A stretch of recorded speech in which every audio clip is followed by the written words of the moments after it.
தமிழக அரசியலில் பெரும் எதிர்பார்ப்பை ஏற்படுத்திய இந்தியா டுடேவின் poll of polls exit poll முடிவுகள் தற்போது வெளியாகியுள்ளன. இது வாக்காளர்களின் எதிர்பார்ப்புகளுக்கு மத்தியில் ஒரு அதிரடி திருப்பமாக பார்க்கப்படுகிறது. அதுவும் சமீபத்தில்தான் எக்ஸிட் போல் முடிவுகள் வெளியானது. எக்ஸிட் போல் முடிவுகளில் கிட்டத்தட்ட 10 முதல் 17 நிறுவனங்கள் வரையிலும் கடந்த 2 நாட்களாக வெளியிட்டு வந்தது. ஆனால் இப்போது அந்த எக்ஸிட் போல் முடிவுகளையும் தாண்டி போல் ஆஃப் போல் முடிவுகளை முதல் முறையாக இந்தியா டுடே நிறுவனம் வெளியிட்டிருக்கிறது. இந்த ஒரு கருத்து கணிப்பு முறை என்பது எக்ஸிட் போலை விட மிகவும் துல்லியமாக இருக்கும் என்பதும் குறிப்பிடத்தக்கது. ஏனென்றால் எக்ஸிட் போலில் வாக்கு போட்ட உடனே அந்த நபர்களிடம் கருத்து கேட்பார்கள்.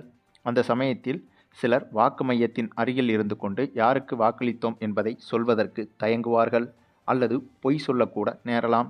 ஆனால் இந்த போல் ஆஃப் போல் என்பது வாக்குப்பதிவு முடிந்த பிறகு மறுநாளில் நேரடியாக வல்லுநர்கள் சென்று மக்களிடம் கருத்து கணிப்பை கேட்டு முடிவுகளை வெளியிடுவதுதான் இந்த போல் ஆஃப் போல் முறையாகும். ஆக இந்த ஒரு முடிவுகள் இப்போது வெளியாகி உச்சக்கட்ட பரபரப்பை ஏற்படுத்தியிருக்கிறது. அதுவும் கடந்த கால தேர்தல்களில் மிக சரியான கணிப்புகளை வழங்கிய இந்தியா டுடேவின் போல் ஆஃப் போல்ஸ் அமைப்பின் இந்த பிரத்யேக முடிவுகள் தமிழகத்தின் அடுத்த முதலமைச்சர் யார் என்ற விவாதத்திற்கும் இன்னும் சில நிமிடங்களில் முற்றுப்புள்ளி வைக்க உள்ளது. இந்த தேர்தலில் அரியணையை அலங்கரிக்கப் போவது யார், எந்த கட்சிக்கு எத்தனை இடங்கள் கிடைக்கும் என்பது போன்ற பல கேள்விகளுக்கு வாக்குப்பதிவுக்கு பிந்தைய இந்த ஒரு போல் ஆஃப் போல் ஆய்வறிக்கை விடையளித்திருக்கிறது. தேர்தல் நடப்பதற்கு முன்பாக வெளிவந்த பல்வேறு பொதுவான கருத்து கணிப்புகளில் ஆளும் கட்சியான திமுகவே மீண்டும் ஆட்சியை தக்க வைக்கும் என்று பெரும்பாலானோர் கணித்திருந்தனர். இந்த சூழலில்தான் வாக்குப்பதிவு நாளும் வந்தது. அன்றைய தினம் தமிழக அரசியல் வரலாற்றிலேயே இதுவரை கண்டிராத அளவிற்கு மிகப்பெரிய அளவிலான வாக்குப்பதிவு பதிவானது.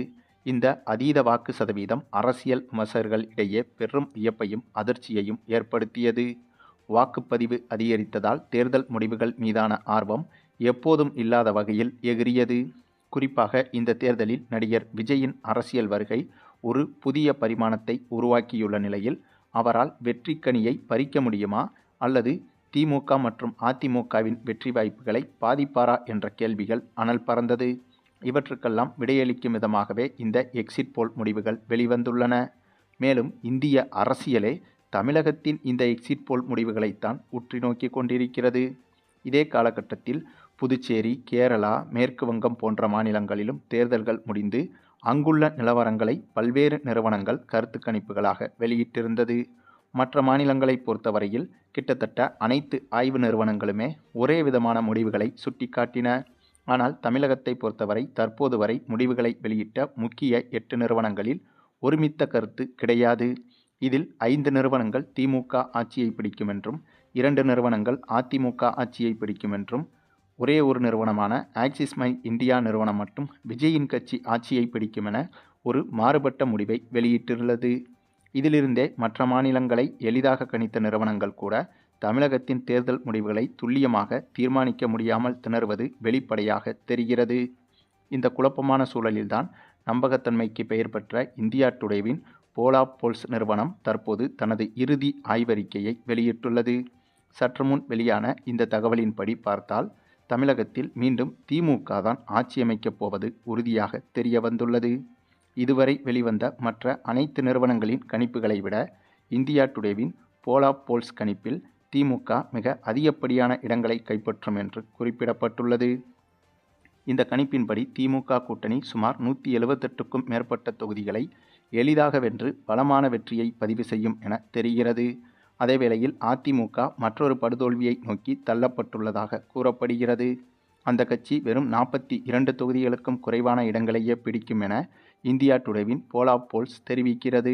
விஜயின் கட்சியை பொறுத்தவரை 1 முதல் 5 இடங்கள் வரை கிடைக்க வாய்ப்புள்ளதாக கூறப்பட்டாலும் எதிர்பார்த்த அளவிற்கு அவரிடம் பெரிய வாக்கு வங்கி இல்லை என்கிற அதிர்ச்சி தகவலையும் இந்த ஆய்வு முடிவுகள் முன்வைக்கின்றன. பொதுவாகவே தமிழகத்தின் பல்வேறு கருத்து கணிப்பு நிறுவனங்கள் நடிகர் விஜயின் கட்சிக்கு 20%க்கும் அதிகமான வாக்கு வங்கி இருப்பதாக கூறி வந்தன. தேர்தல் நடப்பதற்கு முன்பும் சரி, தேர்தல் முடிந்த பின்பும் சரி, பல நிறுவனங்கள் விஜய்க்கு 20 முதல் 30% வரையிலும், சில நிறுவனங்கள் ஒருபடி மேலே போய் 35% வரையிலும் வாக்குகள் விஜய்க்கு கிடைக்கும் என்றும் கணித்திருந்தன. ஆனால் இந்தியா டுடேவின் போல் ஆஃப் போல்ஸ் கணிப்பு இந்த மொத்த பிம்பத்தையும் முற்றிலுமாக உடைத்துள்ளது. விஜய்க்கு பெரிய அளவில் வாக்கு வங்கி இல்லை என்பதையும், குறிப்பாக சென்னை போன்ற நகரப்பகுதிகளில் மட்டுமே ஓரளவுக்கு செல்வாக்கு இருப்பதை இந்த ஆய்வு சுட்டிக்காட்டுகிறது. அதே சமயம் கிராமப்புறங்களில் விஜயின் கட்சி மிக மோசமான பின்னடைவை சந்தித்துள்ளதும் தெரியவந்துள்ளது. இந்தியா டுடேவின் போல் ஆஃப் போல்ஸ் கணிப்பின்படி விஜயின் கட்சிக்கு வெறும் 15% வாக்குகள் மட்டுமே கிடைக்கும் என தெரியவந்துள்ளது. இவ்வளவு குறைவான வாக்கு சதவீதத்தை பெறுவது விஜயின் அரசியல் எதிர்காலத்திற்கு ஒரு பெரும் சவாலாக மாறக்கூடும். இந்த தேர்தலில் விஜய் நேரடியாக ஆட்சியை பிடிக்க முடியாது என்பது பரவலாக தெரிந்த ஒரு விஷயம்தான். அது அவருக்கும் தெரிந்திருக்கலாம். இருப்பினும் அவர் 20%க்கும் அதிகமான வாக்குகளை பெற்றிருந்தால் அடுத்த தேர்தலில் விஜயை நம்பி பெரிய கட்சிகள் கூட்டணிக்கு வந்திருக்கும். அப்படி ஒரு வலுவான கூட்டணி அமையும் பட்சத்தில் அடுத்த முறை விஜய் கட்சியால் ஆட்சியை பிடிக்க அதிக வாய்ப்புகள் இருந்திருக்கும். ஆனால் தற்போதைய கணிப்பின்படி 20%க்கும் குறைவான வாக்குகளை பெறுவது என்பது விஜயின் கட்சிக்கு ஒரு மிகப்பெரிய பின்னடைவாகவே பார்க்கப்படுகிறது. மிகவும் நம்பகத்தன்மை கொண்ட இந்தியா டுடேவின் போல் ஆஃப் போல்ஸே இத்தகைய முடிவை வெளியிட்டிருப்பது அரசியல் வட்டாரத்தில் அதிர்ச்சியை ஏற்படுத்தியுள்ளது. இதில் மற்றொரு சுவாரஸ்யமான விஷயம் என்னவென்றால், தமிழகத்தில் இந்த முறை பதிவான அதீத வாக்கு சதவீதத்தை கண்டு விஜய் கட்சியினர் மிகுந்த உற்சாகத்தில் இருந்தனர். புதிய வாக்காளர்கள் தங்களுக்குத்தான் வாக்களித்திருப்பார்கள் என்றும், தாங்களே ஆட்சியை பிடிப்போம் என்றும், அதனால்தான் இவ்வளவு வாக்கு சதவீதம் அதிகரித்திருக்கிறது என்றும் நம்பினார்கள். இன்னும் சொல்லப்போனால் வெற்றி பெற்று அமைச்சரவையே அமைப்பதற்கான பட்டியலை கூட விஜய் கட்சியில் தயார் செய்துவிட்டதாக தகவல்கள் கசிந்தன. மறுபுறம் திமுக தமிழக அரசியல் வரலாற்றில் ஒரு புதிய சாதனையை படைக்க காத்திருக்கிறது. இதுவரை திமுக வரலாற்றில் தொடர்ந்து 2வது முறையாக ஆட்சியை பிடித்தது கிடையாது. முதல் முறையாக தொடர் வெற்றியை பதிவு செய்து, அதாவது 2வது முறையாக வெற்றி பெற்று தொடர் வெற்றியை பதிவு செய்ய போகிறது திமுக. அது மட்டுமின்றி கடந்த முறையை விட அதிக வாக்கு வித்தியாசத்தில் வெற்றி பெற்று தனது செல்வாக்கை திமுக நிரூபிக்க உள்ளது. திமுக ஆட்சியின் மீது சில விமர்சனங்களும் புகார்களும் வைக்கப்பட்டாலும் அவை மக்களை பெரியளவில் பாதிக்கவில்லை என்பதையே இந்த தேர்தல் முடிவுகள் காட்டுகின்றன. குறைகள் சொல்லப்பட்டாலும் திமுக அரசு மீது மக்கள் இன்னும் அதீத நம்பிக்கை வைத்திருப்பதை இந்த வெற்றி உறுதி செய்கிறது. அதிமுகவை பொறுத்தவரை அந்த கட்சியின் அரசியல் எதிர்காலம் கேள்விக்குறியாகியுள்ளது. இந்தியா டுடேவின் போல் ஆஃப் போல்ஸ் கணிப்பின்படி அதிமுக 42 இடங்களுக்கும் கீழ் குறையும் போது எதிர்காலத்தில் அதிமுக மீண்டும் எழுச்சி பெற வேண்டுமென்றால் விஜய் போன்ற ஒரு சக்தியுடன் கூட்டணி வைக்க வேண்டிய கட்டாயம் ஏற்படும். ஆனால் அடுத்த 5 ஆண்டுகளில் விஜயின் கட்சியே அரசியலில் நீடிக்குமா என்பது பெரும் சவாலாக உள்ள நிலையில் அதிமுகவின் கூட்டணி கணக்குகளும் சிக்கலாகவே உள்ளது.